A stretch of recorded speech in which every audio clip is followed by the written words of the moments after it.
I was 14 the first time I came upon Luci Quick on a stark, late December afternoon that smelled of wood smoke and pine needles.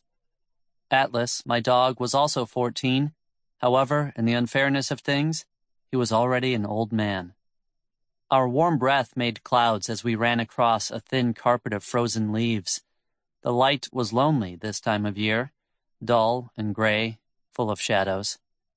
Icy snow fell from a low sky. White frost covered leaves and grass. Only last week the sky had been blue and the last leaves of autumn had clung to the branches as one would an old friend about to depart for a long trip. Overnight, a cold front had arrived, freezing everything. But isn't that the way of the world? In an instant, everything changes. We'd come farther into the woods than usual. Atlas led the way, as if he had a reason for taking us off our typical path. Who was I to disagree? Atlas asked for nothing, never complained. He loved me unconditionally. All my life it had been me and him, Wesley and Atlas, boy and his dog. Whatever path he chose, I would follow.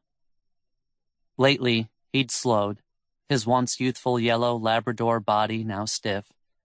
He could still jump onto my bed, but it pained him, so I lifted him instead. Atlas wasn't one to complain. Still, despite all that, when he entered the outdoors, he came back to life, seeming to forget his arthritis and creaky bones. He was as game as ever for our roamings through the wood, our escape from my family's estate, where we could breathe. If rage and secrets had a smell, it would be my parents' home.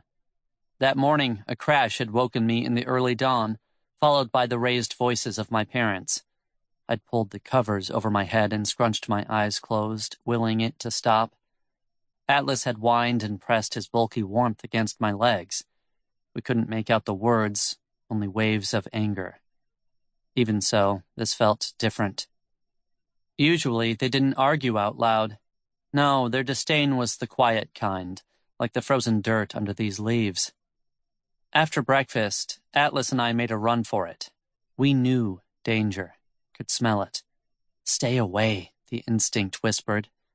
Whatever had angered them would be taken out on me one way or another. Father's strap across my back, or mother's cold banishment to my room. She was like the frozen ground, unmoving, impenetrable. Father was more like the unexpected cold front, a violent temper that came from nowhere and without warning. We came out of a thicket of trees into a clearing. Nestled between firs, pines, and maples stood a shack. Atlas went perfectly still, then sat back on his haunches.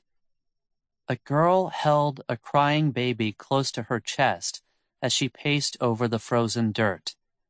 In truth, she was more waif than a girl, as thin as the winter light.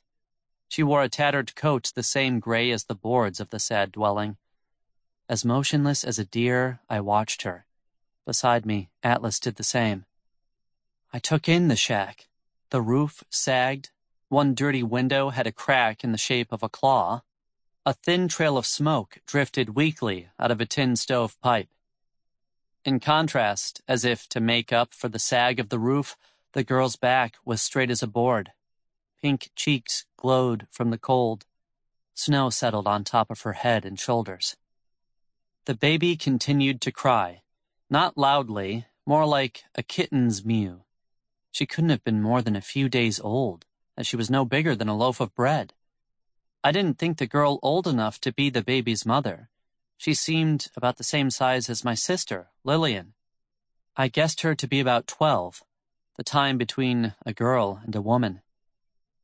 A mound of freshly turned soil caught my eye. A crude cross made of tree limbs marked it as a grave. Someone had been recently buried. The mother of this girl and the baby.